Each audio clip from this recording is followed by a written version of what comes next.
Welcome to Pastor's Chat today. Well, we're looking at a new psalm today, Psalm 71.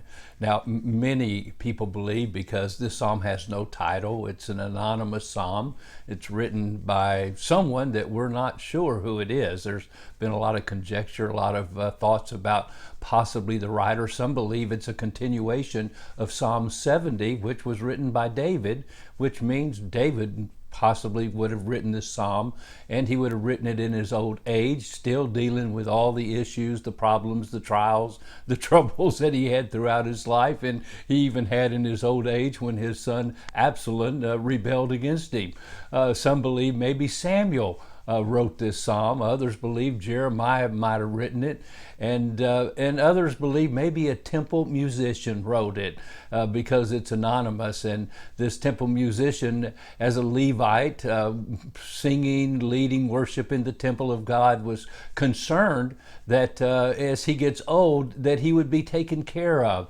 The Social Security program that a temple Levite would have would be that the tithes of the people were to take care of him, and maybe the king had become an idol worshiper at that time, and maybe the people weren't living for God, and he's wondering, how am I going to make it in my old age? Well, for sure, this would be my psalm. I look at verse, I believe it is, I'm trying to find it here, verse 9.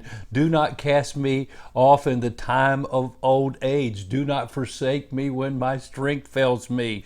In verse 18, now also when I am old and gray-headed, O God, do not forsake me. So for sure, we could call this psalm the Psalm of the Old Man.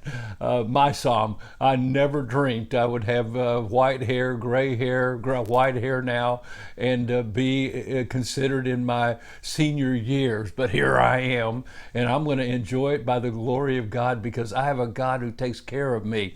And so let me read these first 4 verses, and then we'll begin making comments as we look and study through this beautiful psalm of 24 verses.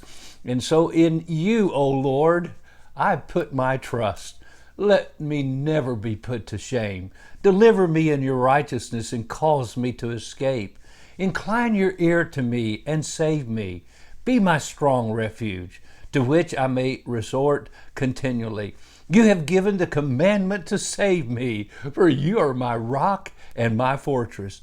Deliver me, O my God, out of the hand of the wicked, out of the hand of the unrighteous and cruel man.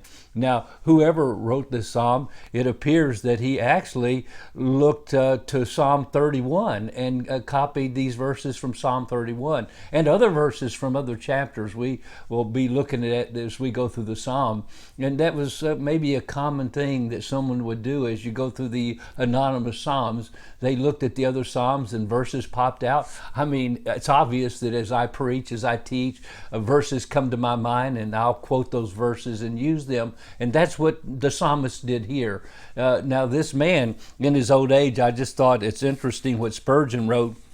He said the first 4 verses are faith's cry for help. The next 4 are testimony from his experience. And then verses 9 through 13, this aged saint pleads against his foes, and then he rejoices in hope.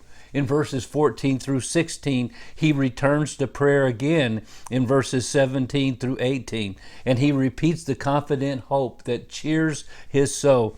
In Psalm verses 19 through 21, he closes with the promise of the abounding of thanksgiving that he has in his heart. And throughout the psalm, you see a man struggling, but he has unstaggering faith that God's going to take care of him.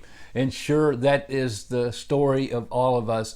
This is someone who started well, because he said in verse 6, he said, you are he who took me from my mother's womb. My praise shall be continually of you. He started well. Now he wants to finish well. So this is a good psalm, a social security psalm for those facing that period of life when they're getting old and they're wondering how things are going to go. They can go to God is their rock and their refuge and put their trust and their hope in Him.